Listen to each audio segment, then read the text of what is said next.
Welcome to the Soul Sisters series, where you'll get thought-driven, inspiring topics for your soul with Vonne Solis and Brenda Rachel.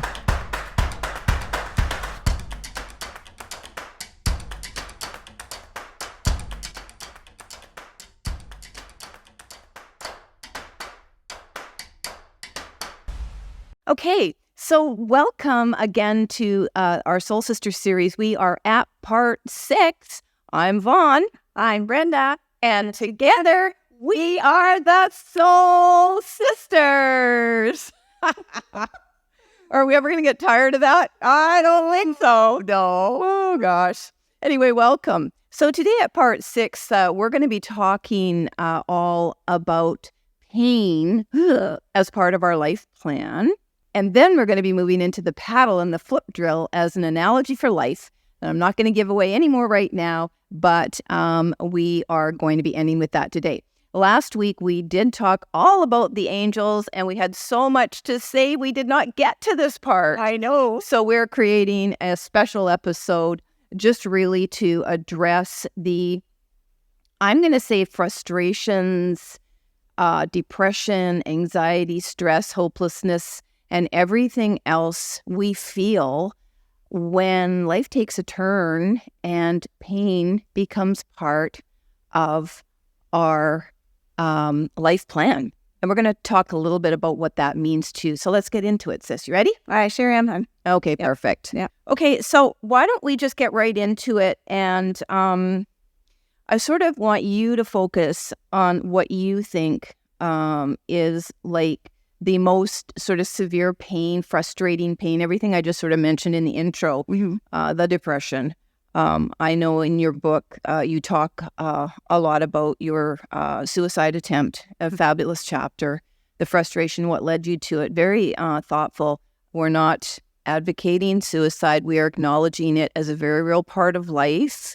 And Brenda did have one attempt several years ago. You can read about it in detail in her book. We don't discuss it in detail on the Soul Sister series, but we're using our books, her book, my books. Well, you have 2 books and my books. I have a link to all of those down below, and there's a lot to mention here. But if you are interested, check out the links below because a lot of the information, well, all of the information in those books really contributes to how we live our life, but set a foundation for how we would do it when pain got us. Oh, yikes, and it got us. So why don't you start? Okay, so where I was most impacted by pain was in my early days of fibro, before I understood what fibromyalgia was and that I had it. Yeah. And because it affected all areas of my body, I had no idea what was going on. So, it was very frustrating because everywhere hurt. Yeah. So if you go to a doctor and you say everywhere hurt, but it's like the flu, so I kept getting told I had the flu. Yeah. So anyway, I had to eventually, once I knew that this was ongoing and that nobody really could help me diagnose what I had, I had to just embrace the idea that this was part of my life and that I was I never knew when I was going to be hit with having to be off from work with the flu. Yeah. And so I just, because of at that time I was studying wanted to be a science of mind minister. Yeah. And so I was really embracing the idea of understanding that my body in its perfect, whole, and complete state was the truth for me on this planet. But I was having a hard time believing it in my physical mind. Yeah. So when you say, so when you say truth, that was your spiritual truth. That was my resonating with your soul. Yes. That you're not here to suffer. Correct. And be in this pain. Correct. And so the dichotomy was, for me, if you're trying to embark on a path of being a practitioner and then go into ministry school to be a minister, but you have all this going on in your body that isn't healing, and even though I was doing my prayer treatments, et cetera, for it, it was like, what am I missing here? Like, right. Why is this student not getting the lesson? I know. And so it was so, for me, very, very, very frustrating. Yeah. And I almost thought, like, maybe I'm not meant to be a minister because I don't get it. Quote, get it. Right. And so that was like so devastating to me because I was going down that path, and I had been for like 2 years prior to when this all happened. Yeah. But it all happened. So I'm just saying that for me, dealing with the reality on the physical plane and knowing what the reality, which I'll call the truth, the spiritual truth, on the spiritual plane, it was like I was transporting myself between two worlds. Yeah. So I'd be laying on the floor, writhing in pain, and saying, like, I know my body is in perfect health. I know my body is in perfect health. And not being able to, or something similar to that. And not being able to get up off the floor and go feed myself to go to bed. You see the dichotomy, audience. Yeah. And so anyway, I was having such a struggle within myself to, do I carry on? Do I carry on? And so finally what happened with my classes. Oh, with your classes? With my classes. Yeah. Right. And so eventually, so what happened was that was taken out of my hands. It just became too difficult for me to, because at this point I was still working full time. Yeah. Except when I was off with my flu days. Yeah. And coming home from work. Yeah. So an hour and a half commute home and turning around and driving an hour or an hour to over an hour to my class each way. Oh, gosh. In the evening. Yeah. And twice a week. Yeah. Until finally I couldn't do it. Yeah. And so I said to myself that this is my earthly truth, that I am in a lot of pain, and I know out there a lot of you are suffering with physical and emotional pain. And when you come to your breaking point, and a lot of us do, where we just have to turn it over to our higher power, God, source, whatever we want to call it, and just say whatever. And in my case, I decided to try to commit suicide because of a number of reasons, which are in my book. But any event, and that attempt was intervened by the angels. So I'm still here. So anyway, living with the pain, is just a part of who I am today, still to today. And I accept that the physical pain is an earthly, natural affliction. And I choose to accept that I've created this, so I don't blame anybody or any entity or anything for why I'm sick, like God made me sick or to learn something or whatever. You know what I'm saying? It's like, I know that this is totally my creation of all the things that I've experienced and will continue to experience while I'm on Earth, and I'm hoping they get less and less and more infrequently. But it also helps me to stay really balanced in knowing and really affirming inside myself of my spiritual truth. I just know with the spiritual truth that I keep saying that even now, that I am perfect, whole, and complete. I am perfect, whole, and complete. And I just know, for me, that just resonates inside. Like I just feel just rejuvenated when I say those words to me, right? I came here as a spiritual being to live a human existence, and I'm doing the best that I can with this human existence, but I really want to just live a spiritual truth, live it as spiritually as I can, Yeah, it's so interesting. One of the reasons we're talking about this today, audience, is because we are basically conditioned, in my experience as a bereaved mother who lost a daughter in 2005, to suicide. So that's my pain point. And so ditto to everything you basically said. Just because we experience the pain in different ways, it will express mentally, emotionally, physically. And I mean, we're sick spiritually when that happens, if we're in touch with our spiritual selves. And we've talked about that in previous episodes. So, we discuss all of in the first couple of episodes how we arrived at our spiritual, connection and even our purpose work. So we're not going to talk about that today. But the physical, and you and I have had so many conversations over the years about this, when there's the pressure on us to, especially when you go in as a minister, a practitioner, you want to help others, you want to teach, right? I will wager a majority of leaders, right, in any industry that is on that stage, on that podium at the top, having to be the example, will basically hide all their flaws, their pain, their vulnerabilities, their complete authenticity, because our society, and I've talked about this ad nauseum, does not allow us to be truthful with ourselves and in society with our pain. And it's just such a sorrowful thing for me to have had to come to realize through the loss of Janaea, and be in bereavement for 18 years and not feeling supported in a number of ways. And I'm going to say, and you can maybe comment, when we're ill, when we are disabled, when we are limited, when we are dealing with any kind of, illness, it doesn't even have to be a disease. It can just be a recurring chronic illness, such as I struggled with for years and years, since basically 2009. And I'm getting that under control. But we do feel isolated, don't you think? Absolutely. We isolated, and also, I would say, discriminated against.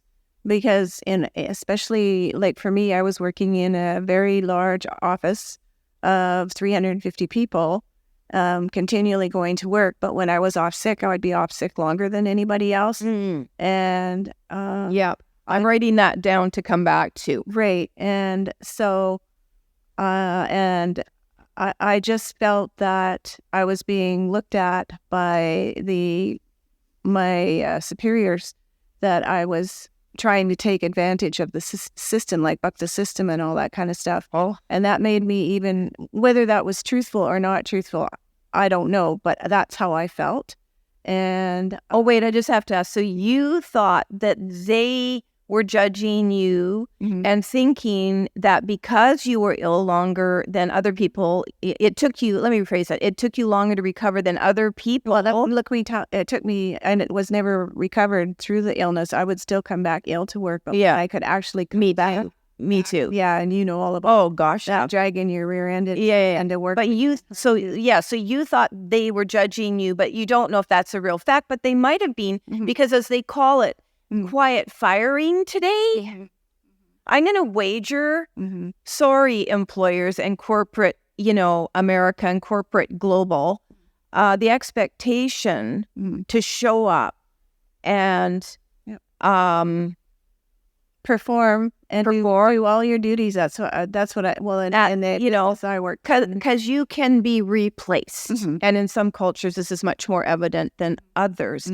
But when you're that person that tries to show up, and this is what I sort of frame in my life as limitations I've had to learn to live with over the years, not understanding them for many, many years, by the way.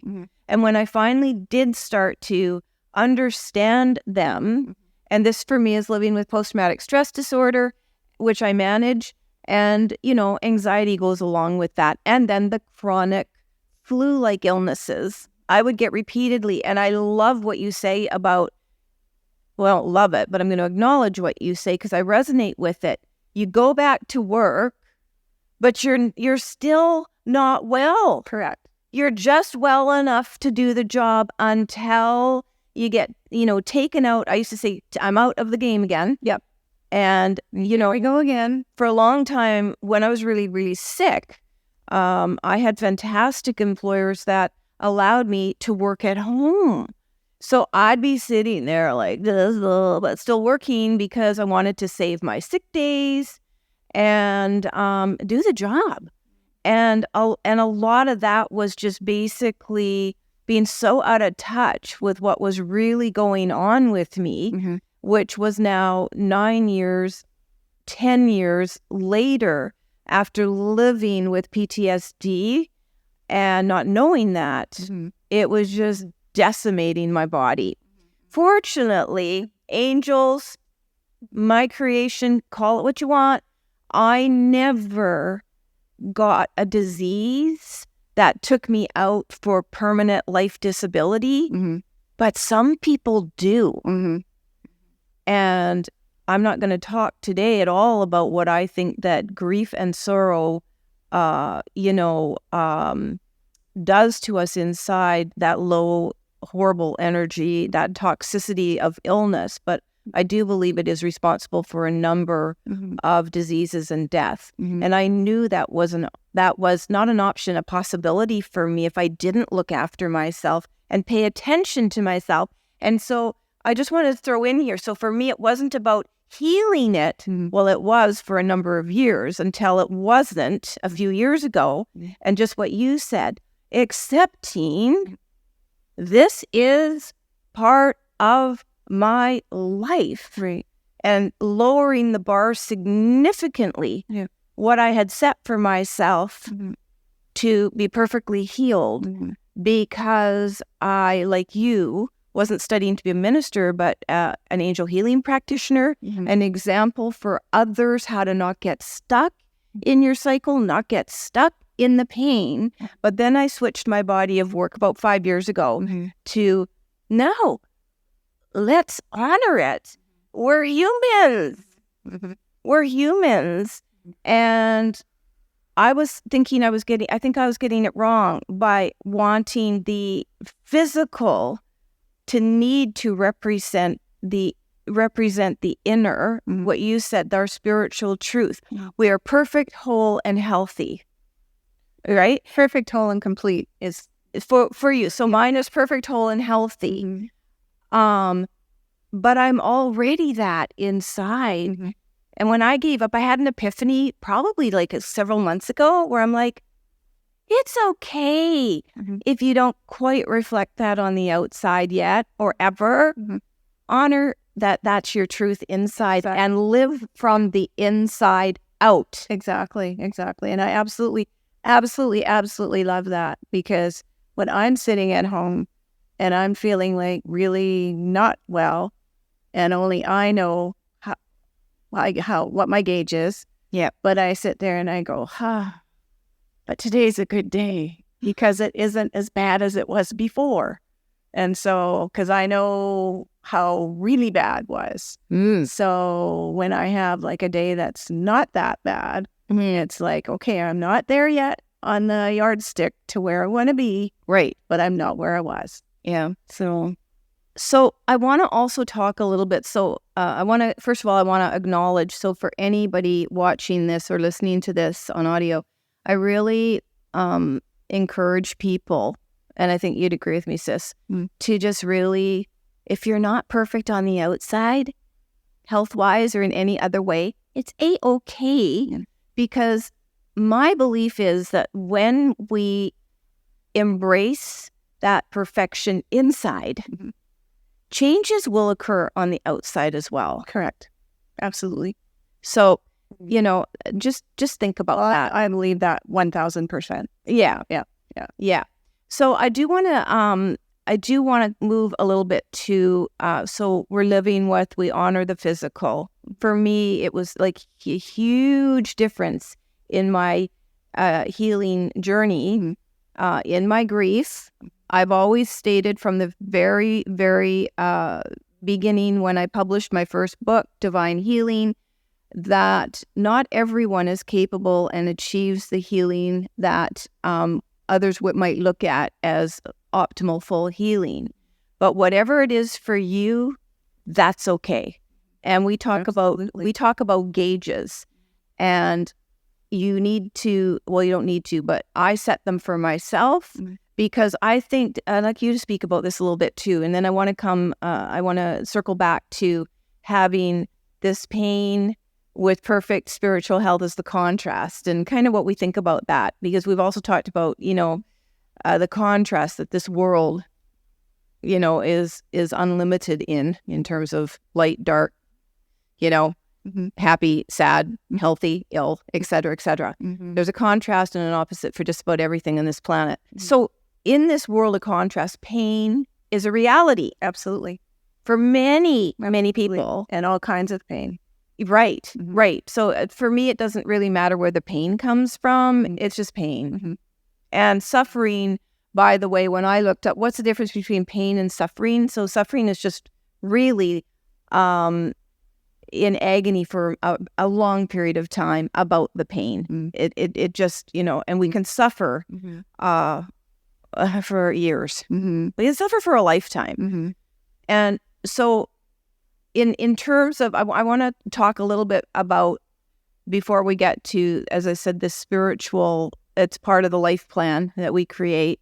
But this idea that when we understand the pain, I still think in the human body, it is our choice to decide how we want to live with that pain and not giving into it. Like, I guess in simplest terms, we can either give into it, just, make no decision about it and live with it. And by giving in and into it and living with it, I think there can be extremes about what we like. Some people just want to keep getting sicker and sicker and sicker and be treated and, and with respect, commiserate with others that also are living really crappy lives and life dealt them a really bad hand and, and all of that. And if that's the way you're living, that is your truth. But I also think that it makes a difference, like, so the fine line between it being part of our soul incarnation for other reasons, and then just it, like honoring it and just respecting it and accepting it really in the simplest terms as, I got this, what do I want to do with it? And this is why you'll see different people with varying diseases, needing, dealing with just almost incredible things, like, and triumphing over it. And others of us will sit back and go, how'd they do that? Like, I could never do that.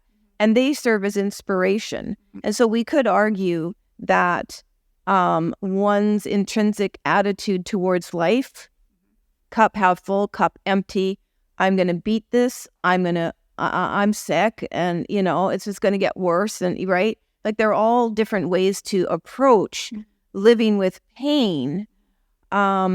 But I never wanted to get stuck in it. How about you? So it's sort of, so for me, I just want to quickly say, so not wanting to get stuck in it, but yet not being able to deny the fact that I am a bereaved mother. I'm a bereaved daughter. We lost both our parents. So in the truest sense of the word, we're orphaned. I don't know if you can be orphaned as an adult, but we have no parents. We've lost, a lot of family.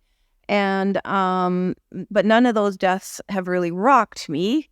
Janae's was like, laid me on the floor. So while I can't deny the bereavement, just like maybe you can't deny the fibro or anybody else out there living with something that's incurable. And I think fibro is incurable still, right? There's no cure for it. Right. And so there's other diseases out there that aren't incurable. So we're just likening the two together, using them both as the analogy for when you are in this reality of something that can just drag you down and keep coming at you.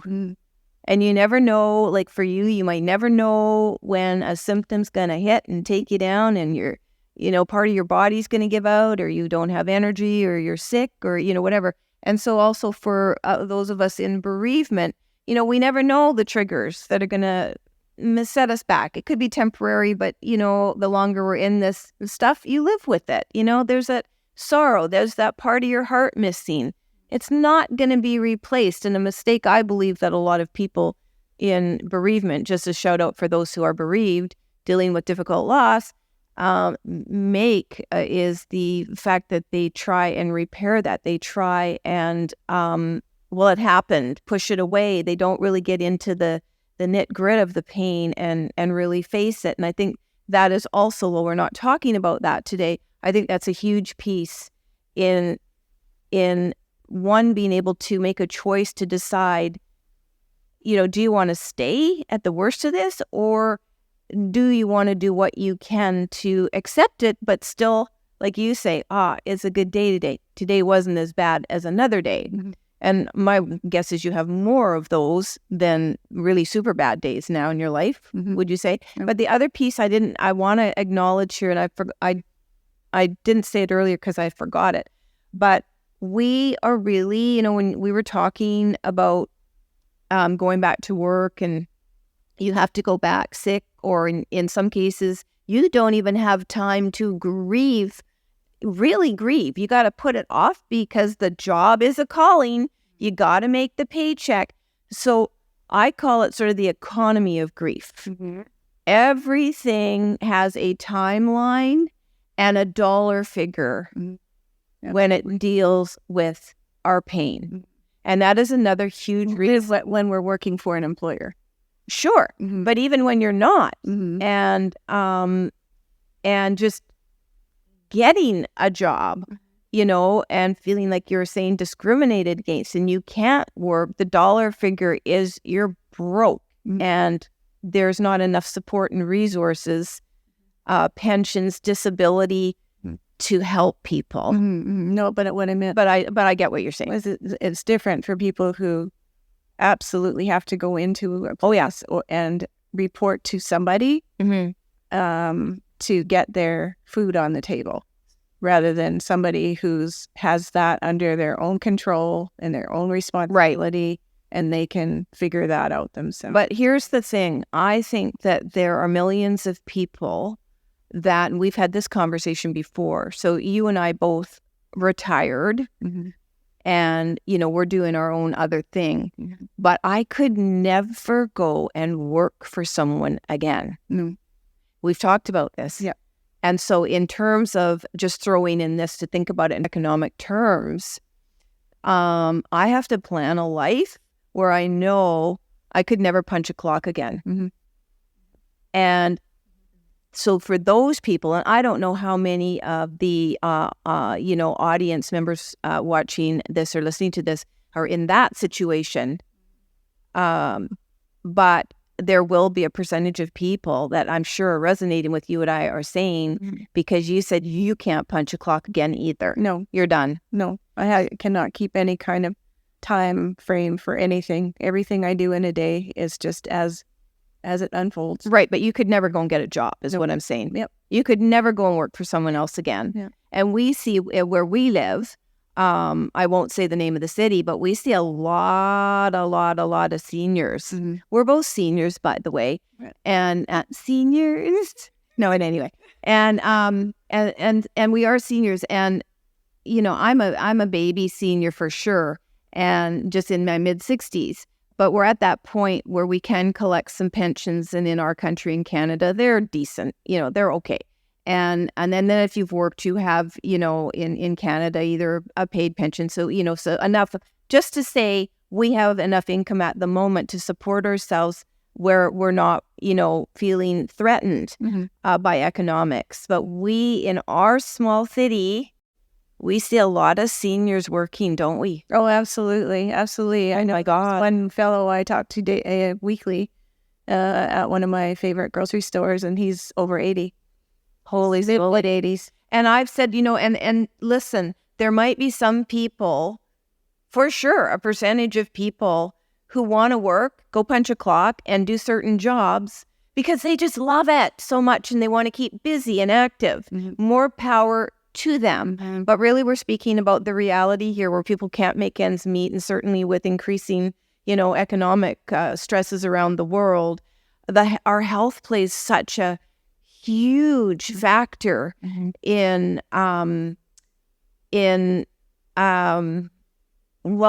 Really, bottom line, whether or not we feel safe.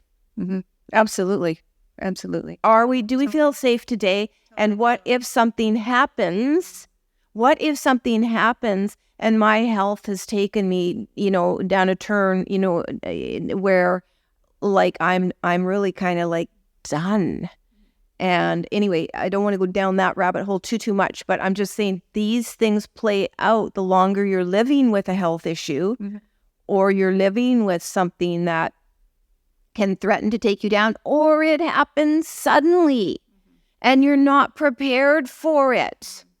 And whatever country you live in, you may have better medical care than other countries or worse. I don't know. But the fact is that pain is just part of what we live with. And, it provides that contrast I wanted to next get into a little bit. So I think we've pretty much identified here. We live with pain. We manage and have approached it and decided how we want to live our lives with something that is always going to be there as part of our incarnation, our experience. And I will have to honestly say here, though, there's nothing else completely in my life other than losing Janaea in 2005 that would be painful for me. It could have been painful at the time, but gone, I was able to deal with it. No, it doesn't form a part of my life. So when she died, I was living very differently. I was living the life that I envisioned at every stage. And so that really threw me for a loop. And so like you were saying, going back just a little bit, so you're, studying to be a minister. Do I give this up? Do I not give this up? So for me, it was more about, holy crap, is this what I created? Believing up to that point for 23 years and having my practice, my spiritual practice, and loving everything to do with metaphysics, where there, everything happens in the unseen and all that stuff, right? Mm-hmm. How could I have chosen this? Right? Mm-hmm. So let's talk a little bit about when we choose pain as part of the life plan. And it goes back a little bit to honoring that perfect wholeness, completeness, health within us as our truth, but then finding that balance. Isn't that what you would say? I mean, that saved me. Like understanding and accepting that for my truth is literally what has saved me and kept me going. What do you mean by that? Like that you created your situation? Oh, but I keep going with my work, keep wanting to achieve my ultimate healing before I die. Right. Because I know what I'm capable of. That's what I was just going to say. Yeah. For myself is that I think it was very clear, what was shown very clearly to me, that my fibro, which was my very first of 4 disabilities, led me down a path of trying to commit suicide, which the angels intervened in. So that kept me on the planet, and I gave up my ministerial studies. But what became very evident was that I had no purpose. And so once I gave up my ministerial studies, it was like, okay, what now? And so I just kept going through each day, but I came into all of my extracurricular activities that I just really, really enjoyed, my rafting and paddling and all that kind of stuff. And so that became my focus, my extracurricular, and I became part of a team, several teams. And like it felt like a community sort of for you? Correct. Yeah. Correct. And so because when I was studying, I had my spiritual classmates in my group. And then all of a sudden it was like, okay, I'm not going to class anymore. Yeah. When I got better. Yeah. And so I was still working all day long and long commutes and stuff like that, but no outside activities. And then all of a sudden I got into rafting and dragon boat racing. And so I had people around me, and stuff to do on the weekend and all that kind of stuff, which was very, very important. But what became evident as I continued along, and 3 more disabilities, but through those, it became very evident of what my purpose was, because I had no idea of what my purpose was up until that point. And like, why was I on Earth? Like, I was just taking up space. Like, I was just a human being taking up wasted space here. And like, let somebody else who really wants to be here, because I'm doing nothing. I'm just going to work every day. And by the way, I just want to say a lot of people, and I've obviously have a vested interest in understanding suicide, and and so from the psychiatric perspective of work I've read, anytime they've released studies and things like that, and the number one thing is the people that do leave us by suicide just really feel that they're not going to be missed. Mm-hmm. Mm-hmm. And like, so you're saying like you're taking up space. And so none of us are taking up space, but if that's the way you feel, then that is your truth. Yeah. And when you tie that into, and pain makes us feel like that because of the pressures to, be competitive, alpha, that we're the right person for the job, and all of that stuff. And so we've already talked about that earlier in this episode. But would you say then, when you connected to your purpose, your gift, I had a guest on not long ago who talked about she sees purpose as gift, and she's the generation, behind us. And I thought, I love that. Mm-hmm. What's your gift? Mm-hmm. Because if you don't, purpose is such a big word. Mm-hmm. So if you don't know purpose, well, what are you good at? Mm-hmm. What makes you feel like alive, even if you feel you can't do it now or ever again? But what I want to tap into here is when you tapped into that, it was your music and, the writing and the composing and then your quotes and all of that. Did you understand the incarnation and how you had designed this pain, this, disability, the contrast with this inner perfection? Mm-hmm. Did that become sort of more clear for you? Yes, it did. And I think like it was not until I had already done the music album and I had already started my website and all that. Mm-hmm. But anyways, I still didn't know what my purpose was. I was just doing these things. Mm-hmm. So it really wasn't until I became very involved with the angels, because that was in 2006. And so I had already given the music album. I'd already done my 6 songs. Yeah, oh yeah. And so, but still didn't realize it was the angels that was channeling it. Yeah. Well, I was becoming aware, but not that I had a purpose with them. I still didn't understand. Okay. So when you did, did it all make sense? Yep. This is why you're here. I didn't die. This is why I was saved. And it was the angels who saved me. I make that really, really clear in my book. That I, with 1,000% know it was the angels that saved me.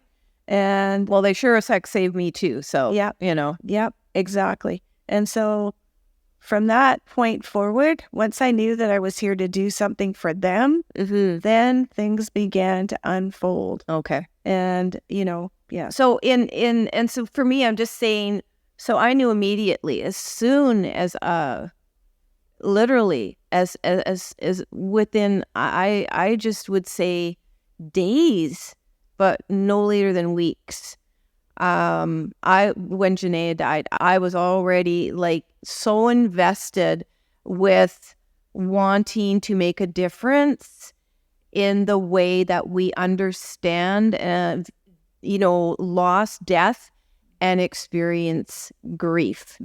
And that mission for me has never changed. So I accepted right from the beginning this, well, it was difficult and kind of like, as I said earlier, what did I just create for myself?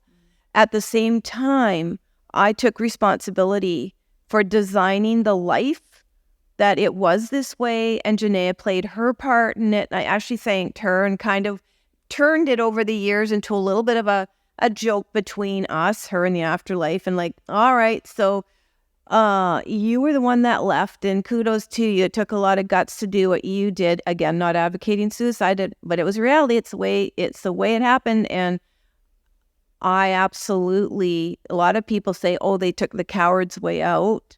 I disagree wholeheartedly. That's all I'm going to say about that.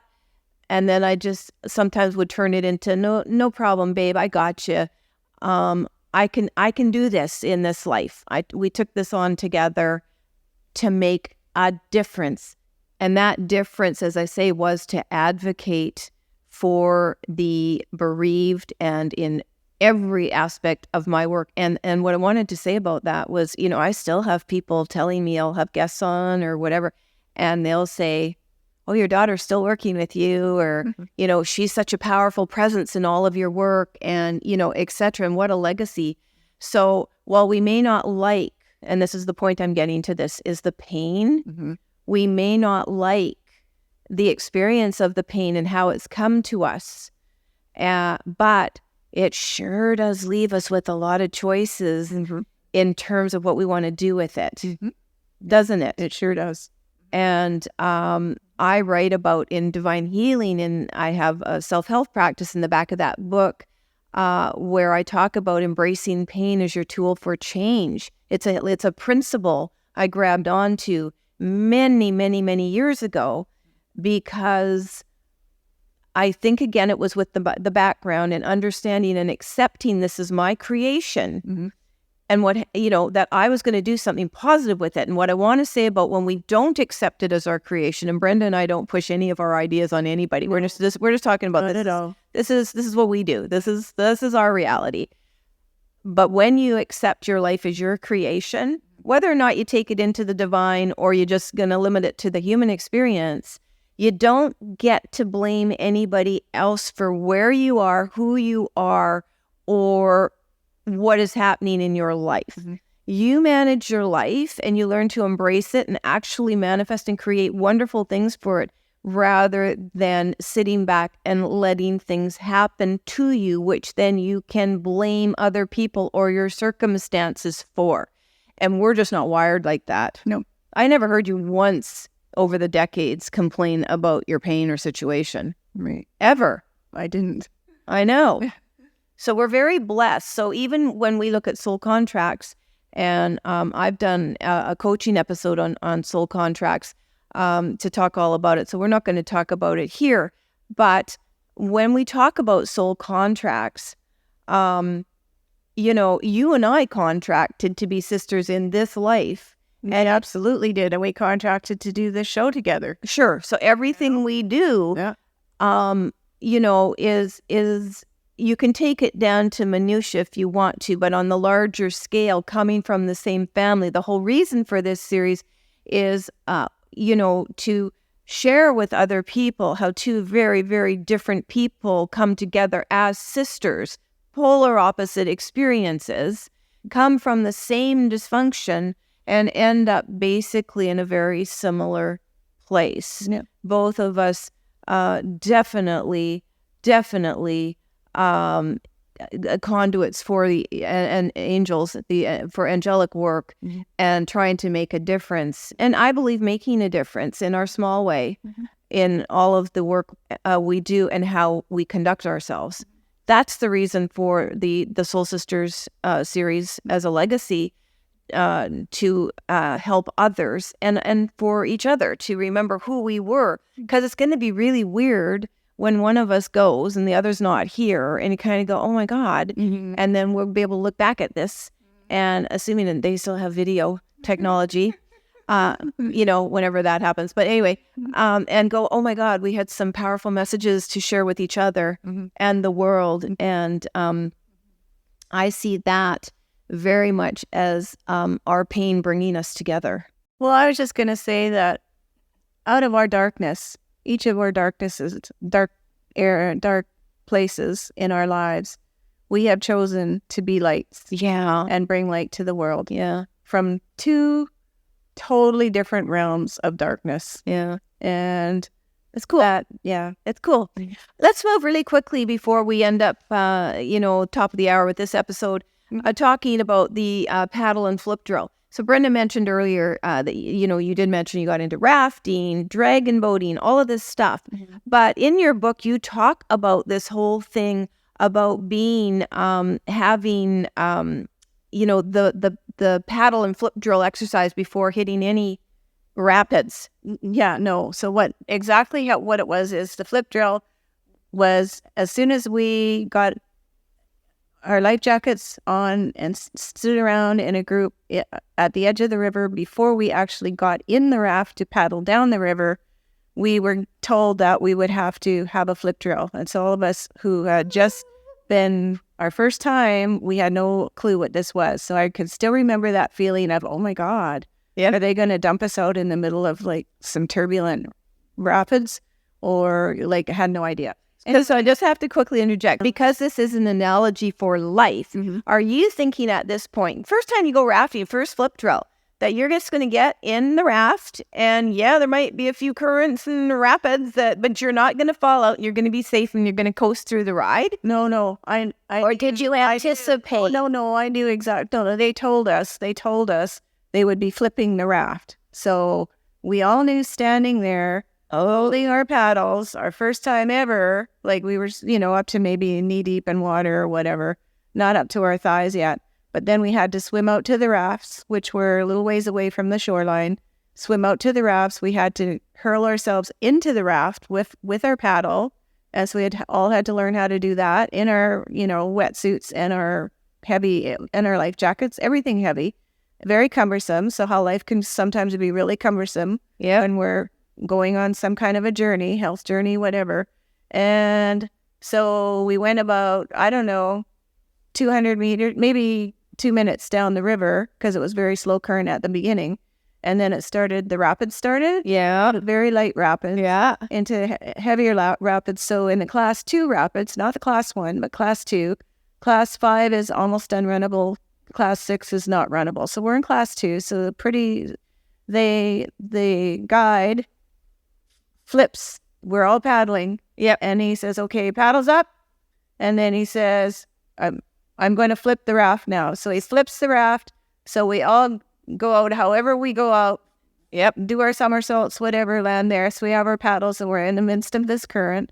And we have to swim back to the raft, holding our paddle, because you never let go of your paddle, and haul ourselves in. And let me tell you, the first time I ever did that, it was harder for me to get into the raft, obviously, than get out of the raft. But I was more scared getting into the raft because I didn't know if I could do it, because I was so bulky and trying to haul myself in moving rapids. Yeah. And there's nobody to help you. So everybody's trying to get it themselves. Oh my goodness. So there's no order to people getting back into the raft. Not one at a time. So it's sort of like, the fittest will survive. Correct. However, saying that the steers person who's always a guide and then there's 5 passengers or paddlers.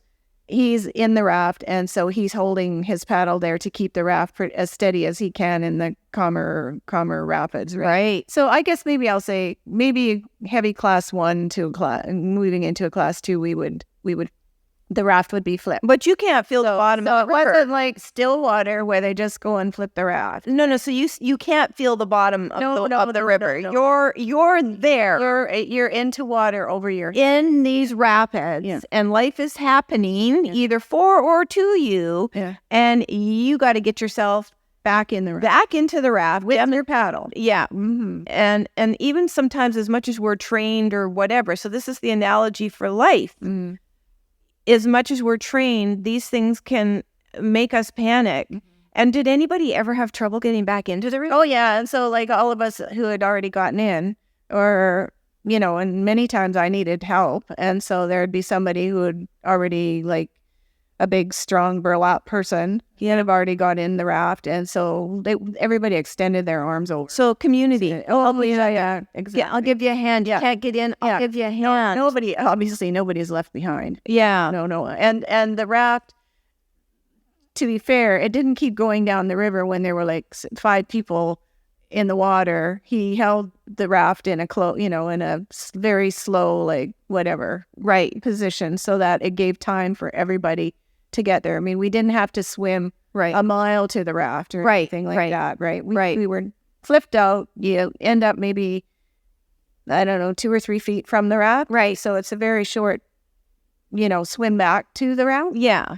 But you're hit with the ice cold water of the river. Yeah. So first of all, you're hit with something that not expecting it to be that temperature. Yeah. And then the hardest part was for me to try and get in. So I've always said I landed like a beached whale, kind of I go over the side and I land in the middle of the boat. Yeah. My stomach, right? Well, I wouldn't even, and you ultimately rafted class 4, right? Yeah. So, experienced rafter here, and I wouldn't even listen, it's like, oh, wouldn't that be great to raft down, the Grand Canyon, the bottom, I think it's the Colorado River. I'm not sure what river it is, but anyway, no, it's not going to happen. So kudos. Mm-hmm. But the point that when I read that in your book and you were talking about it, mm-hmm. And we are using that today as an analogy for life. So my analogy that I wrote about in my book, that it just became so clear when the angels were channeling the book to me, most of the book to me, the steers person is God, and the life raft are the angels, and my paddle is my faith and trust in God. Yeah. And so that was the analogy I got, that without God as my steers person, mm-hmm. and the angels being the life raft that are holding me on planet Earth through everything that I go through, and my paddle, which you never let go of, which is my faith and trust in God, I would never get through all of the strenuous rapids that I have traversed on this planet in health. Right. Yeah. That's the point, with the rapids being the stuff that life throws at you, and you're knocked out of your safety. Well, you're knocked off balance, for sure.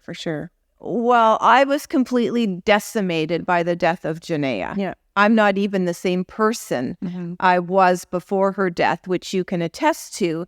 And 18 years on, there might be a smidgen of the old Vonne in me, but not really. Not really, right? Because, say you're completely different. Correct. I don't even remember who I was before the death of my daughter, but I do know I am an improved person.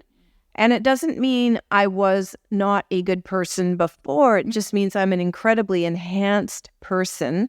I regret the circumstances that brought me to this enhancement, this evolvement that I have achieved, which is the optimal for me. Remembering in my incarnation, I have chosen to be the brightest shining light I can, and to get my lessons here to the fullest degree, so that should I have a moment to reflect before my passing, I will be able to be proud to say, you gave it everything you got. Mm-hmm.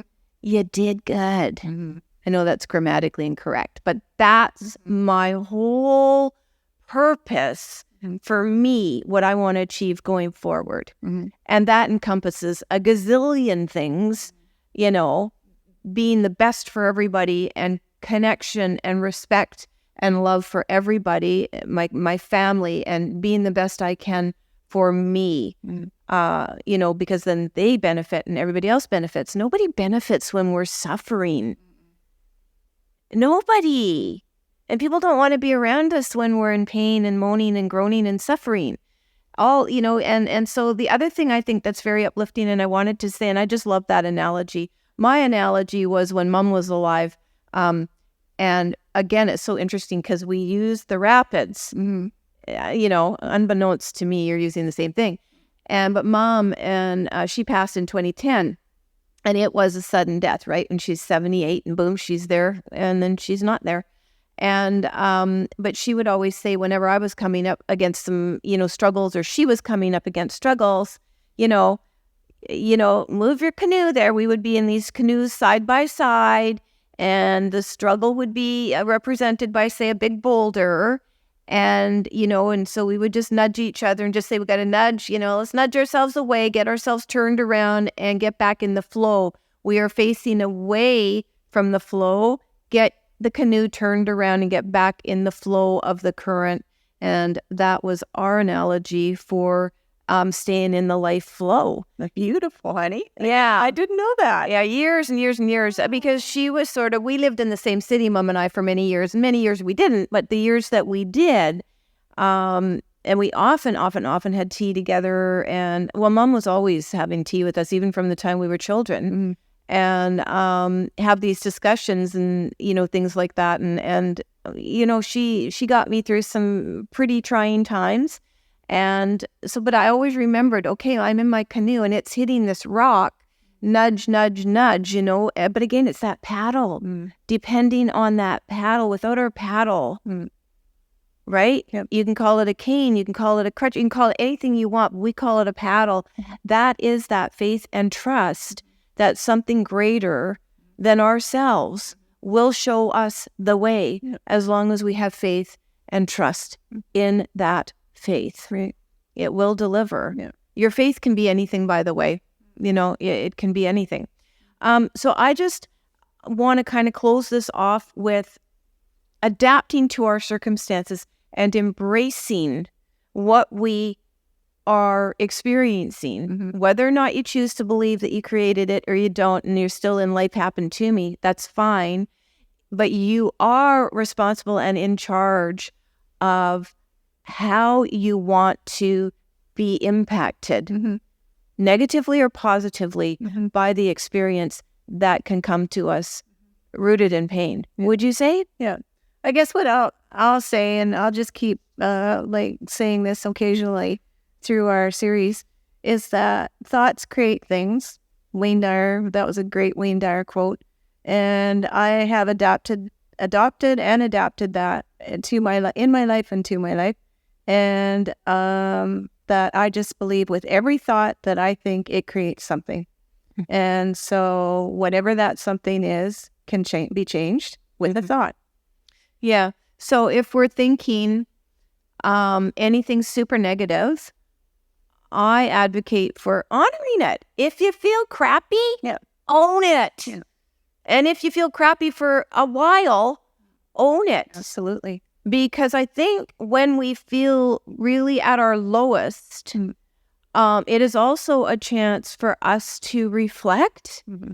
And we're going to get more into that in our next episode, part 7, where we're going to be talking all about stopping at the river's edge and what that means for us to take that moment of quiet, using that same analogy of the river, stopping at its edge. When is it time to do it? And what can we benefit from when we allow ourselves this respite? So I hope that we're not leaving you with anything but hope and inspiration for whatever you are struggling with, that ultimately you are, at your most authentic when you embrace the struggle, honor the struggle even. I absolutely respect myself, man, and give myself huge pats on the back. Yeah, I was surviving what I chose to take on, and I'm still here waving the white flag. You go, girl. Understand. I was just going to say, that's interesting. That flashed through my mind as you said, honor the journey, whatever you said. Well, honor the pain. Honor the pain, and I just got honor the process as well. Honor the process. Yes. So together, honor the pain, honor the process. We will take ourselves where we most want to be. And for me, that's always, enveloped in light and love, and being the best I can, showing up for me the best way I can, so that I can really say that this life was worth it, pain and all. Ditto, ditto, ditto. I agree. Thanks for watching. Thanks for listening. You ready for some tea? I sure am. Okay. Together, we are the Soul Sisters. See you next week. See you. Bye.